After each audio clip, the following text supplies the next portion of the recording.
Mr. Greenblatt, the United States faces increasingly complex and dynamic threat landscape where misinformation like QAnon or anti-Semitic conspiracies have stoked violent acts uh, and spread at lightning speed through social media.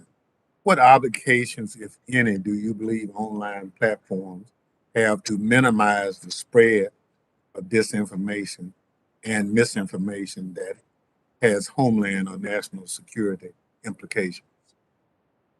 Mr. Chairman, thank you for the question.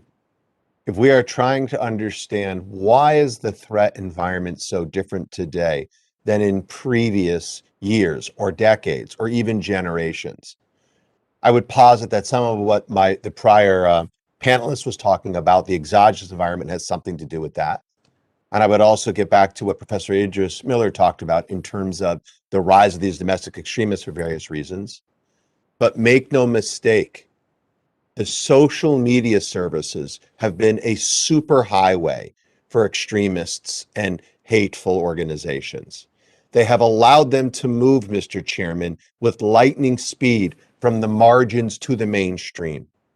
Literally, extremists promoting hateful ideas about African Americans, about American Jews, about Muslims, about immigrants, Latinos, LGBTQ, I could go on and on and on, have exploited the lack of any liability at these companies and leveraged their platforms to push out the kind of hate that could never find its way on any mainstream media platforms.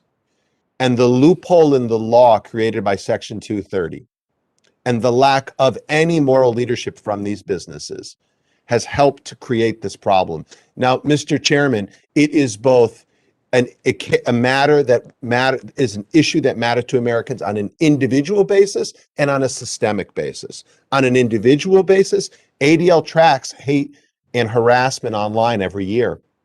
And every year we see in our latest survey, which came out in 2021, roughly 41% of users of social media report being harassed online, and 28% report being victimized by serial, sustained harassment. Mr. Chairman, these are children who often find themselves deluged with white supremacist content. And it's not just happening on the social media service. The gaming platforms are a problem. And I got to tell you, as Facebook, which is the place where it happens the most, Mr. Chairman, moves into the metaverse, they seem to be unwilling to do the basics on their current platform, which means you can better believe the metaverse will be filled with even worse issues than what we see right now. Mr. Chairman, if you did one thing as a committee, one thing, focus on the social media companies, hold them accountable for what they're doing, that will be a game changer to mitigate the rise of extremism in America and really around the world. Thank you. Speaking of platforms, Mr.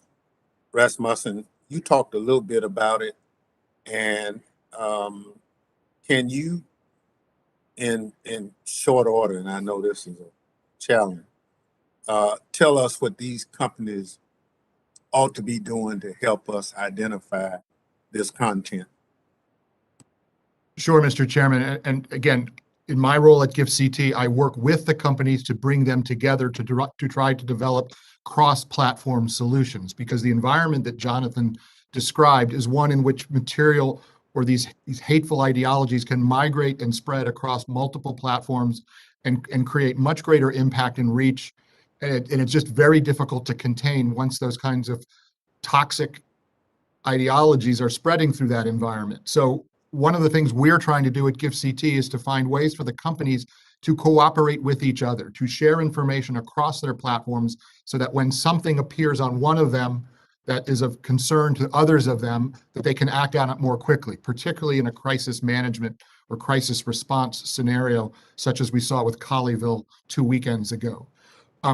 Each of the companies has their own platform rules, terms of service, policies that they enforce, and they should be engaged on those policies, rules, and terms of service on their own terms as companies. We don't at GiftCT set those rules, policies, or terms of service. But what we do try to do is together make us more effective as an industry in managing this online environment, and to trying to better identify when it is that this online activity actually translates into real world harm. Because at the end of the day, this is, as your committee knows, about keeping Americans safe. And so we've got to find better ways to figure out when it is that this activity online actually goes further and takes the next step, which is actual violence. Thank you very much. Chair recognizes the ranking member.